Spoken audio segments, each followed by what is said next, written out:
Good morning. I'm headed to my church for a charity event that we're putting on this morning. So I just wanted to come on while I'm headed that way and talk about how to be a wife. And one of the things that I've learned early on in my marriage is that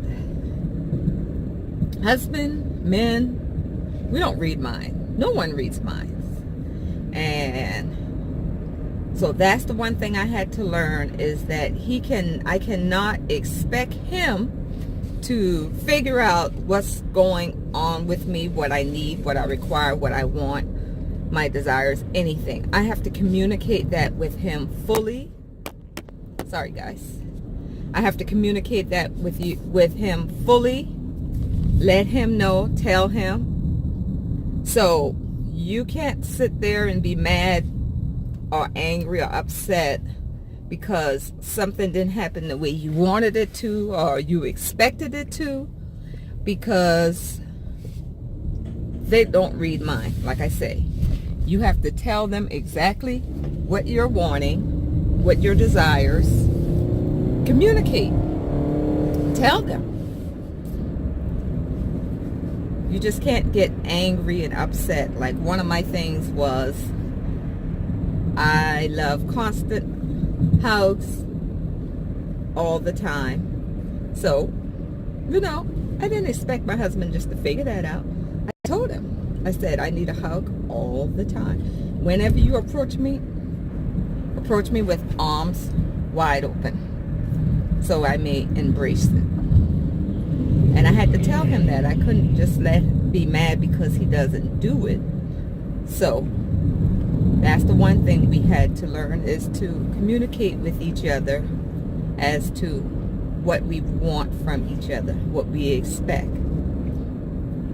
If you want more hugs, kisses, you want more date nights, you want more gifts, whatever it is, want him to spend more time with the children, whatever it is, you have to communicate that and tell him that's what you're expecting from him as a husband, as your spouse, as the father, whatever you want. Please communicate that to your spouse. Sorry. Going across the bridge and just a little bouncy, so I have to hold it still, the camera. So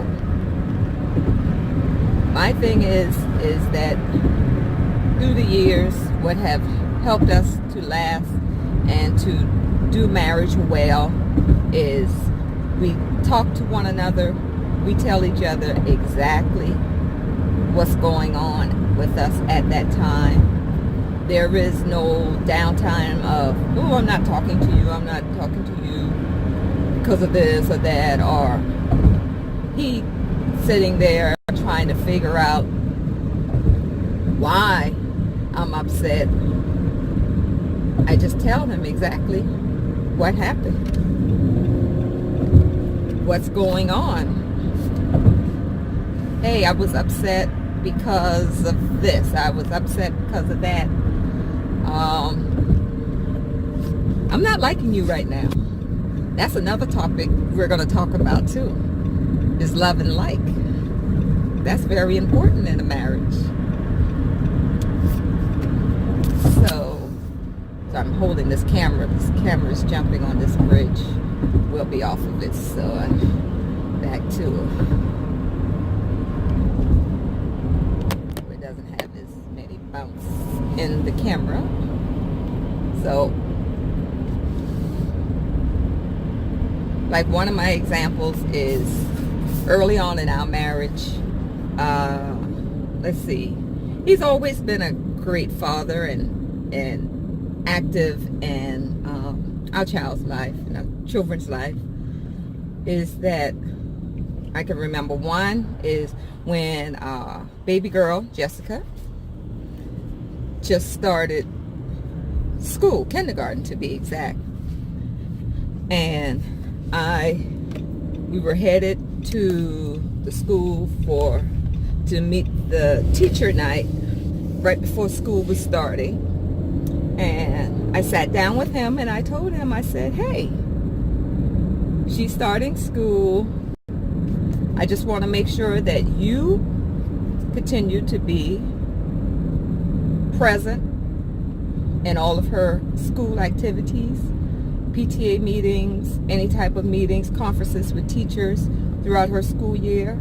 I'm asking you to be a present father.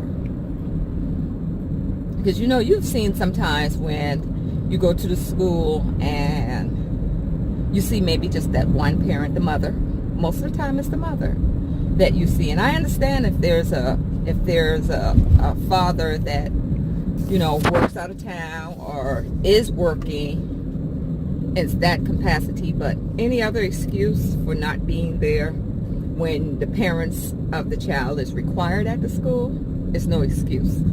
So that was one of the conversations we had. I advised him, asked him lovingly, not disrespectfully, because that's another thing we got to talk about, respect of the husband.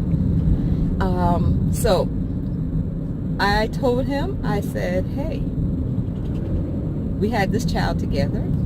You're the father, I'm the mother. It's called parent-teacher conferences or anything like that. That's both of us. I'm not the only parent here. So if we are both available, we will both be there. If only one of us is available, that's how it will be. But I want them to know that you are a present father in Jessica's life and that you can be counted on at any time. I said, we have to show unity as a husband and a wife for our child during her school years. All the time, of course, but just present in the school. And I'll tell you that he was more present at the school more than I was most times because of my job. He even went on field trips with them. He even did an overnight field trip with the kids when they went camping. It was so awesome. Everybody loved Mr. Scott, Jessica's dad. He was always present from day one until the day she graduated from school. So it was just something like that. I mean, women, whatever it is, if you may not have that issue, but that was one of the issues that I didn't even want to start or come across. So I cut it off right at the head so that he knew what I expected of him as a father, and I didn't have to be upset or angry during her school years because of his absentee not being present. And he did above and beyond what I could even have asked. And also because of that, him and Jessica are very close, have a very close relationship. She feels free to talk to her father at any time. It's been really good. And so that's just one of the examples that, you know, I didn't expect him to read minds or to know my expectations of him just out of the air. I had to speak my expectations of him in that particular area. And I've done so in a lot of areas also, and he's done so in a lot of areas also.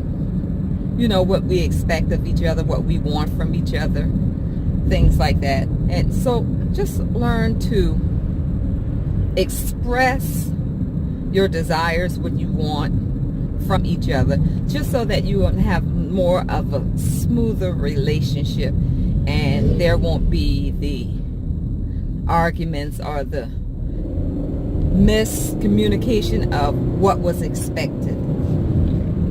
That's all that I'm saying. I mean, I'm no expert in this. I'm just saying, hey, what worked for us? What worked for me personally as a wife? And what helped our relationship to be pretty smooth? We had a lot more good days than bad days. So if you have any questions that you may have on this subject of my husband's not a mind reader, or even